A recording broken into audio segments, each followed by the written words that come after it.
Bienvenue sur Africa 24 dans cette nouvelle édition du Non-Stop Info. Voici les titres de l'actualité. Le Rassemblement national des démocrates tchadiens a tenu son 5e congrès le 26 avril. L'occasion pour l'ancien Premier ministre Pahimi Padaké Albert d'effectuer sa rentrée politique. La semaine de la science et des technologies a connu sa 6e édition du 20 au 25 avril à Kinshasa, en République démocratique du Congo. La culture scientifique et technologique était à l'honneur de cette rencontre. Et retour sur la 15e édition des Trophées des médias congolais qui s'est tenue à Brazzaville, capitale congolaise, un rendez-vous qui a récompensé le travail des professionnels des métiers de l'information et de la communication. Au Tchad, le deuxième plus grand parti de la majorité présidentielle, à savoir le Rassemblement national des démocrates tchadiens, a tenu son 5e congrès le 26 avril à N'Djamena. À cette occasion, l'ancien Premier ministre Pahimi Padaké Albert a pris la parole pour la première fois depuis sa démission en mai 2018, alors que l'organisation des élections législatives avant la fin de l'année 2019 tient en haleine l'ensemble de la classe politique. Reportage de notre correspondant Mahamat Ramadan, commentaire Marcel Fabamaroun. Au Tchad, le parti Rassemblement national des démocrates tchadiens, RNDT Le Réveil, de l'ancien Premier ministre Pahimi Padaké Albert, a tenu du 26 au 28 avril 2019 son 5e congrès ordinaire dans la capitale N'Djamena. Placé sous le thème « L'engagement politique et la responsabilité du militant », ces assises ont permis aux militants de diagnostiquer le climat politique qui prévaut dans le pays pour les prochaines échéances électorales.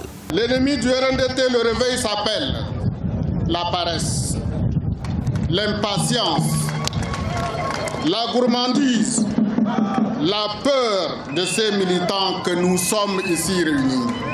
L'ami du RNDT Le Réveil s'appelle la foi, l'abnégation, la patience, l'espérance, la dignité, la fierté et le courage.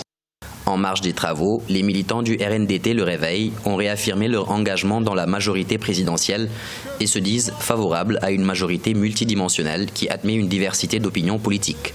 Les congressistes se disent satisfaits des travaux et des réponses apportées par les cadres du parti aux inquiétudes des militants. Le discours du président aujourd'hui a plus que galvanisé.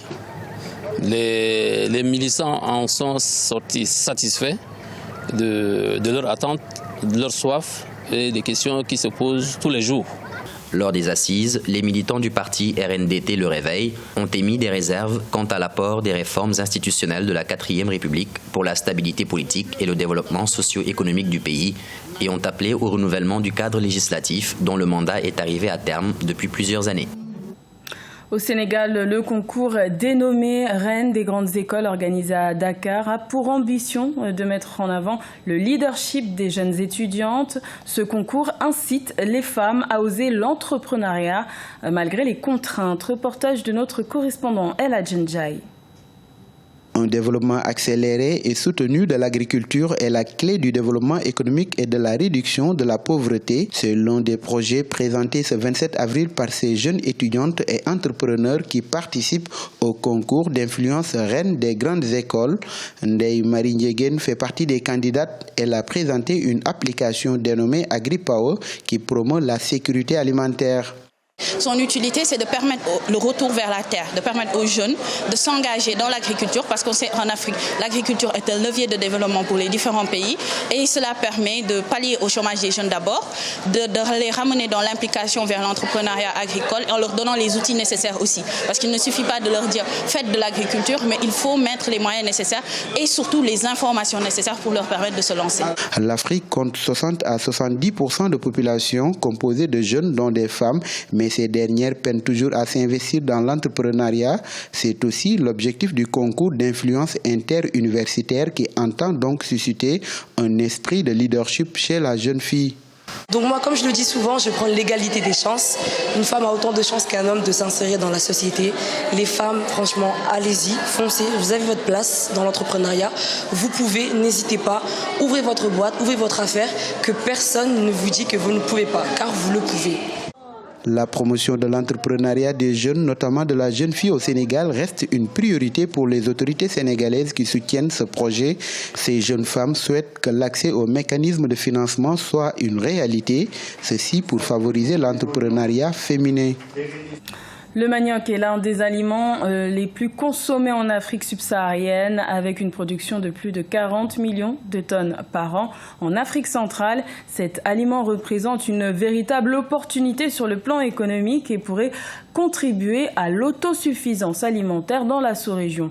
Reportage de notre correspondant au Tchad, Mahamat Ramadan, commentaire Marcel Farbamaroun.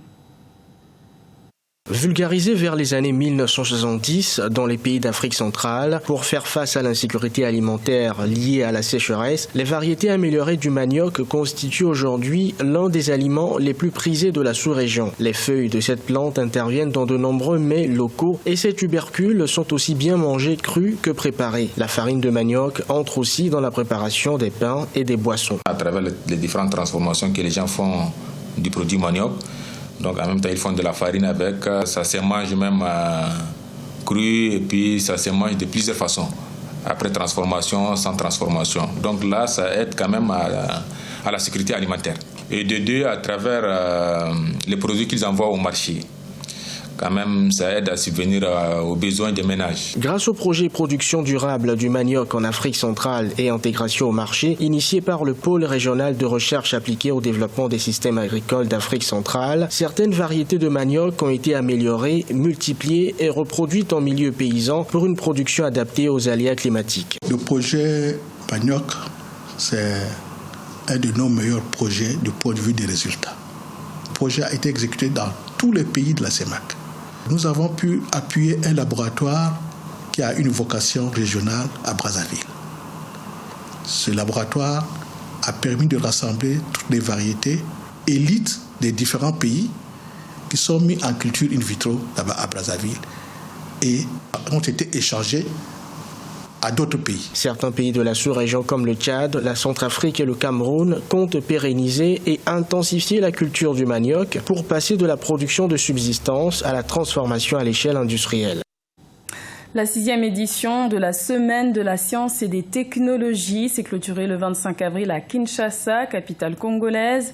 Un rendez-vous annuel qui vise à développer une culture scientifique et technologique auprès des jeunes et auprès du grand public. Cette année, le thème était l'ancien et le nouveau monde. Reportage de notre correspondant Jacques Amboka.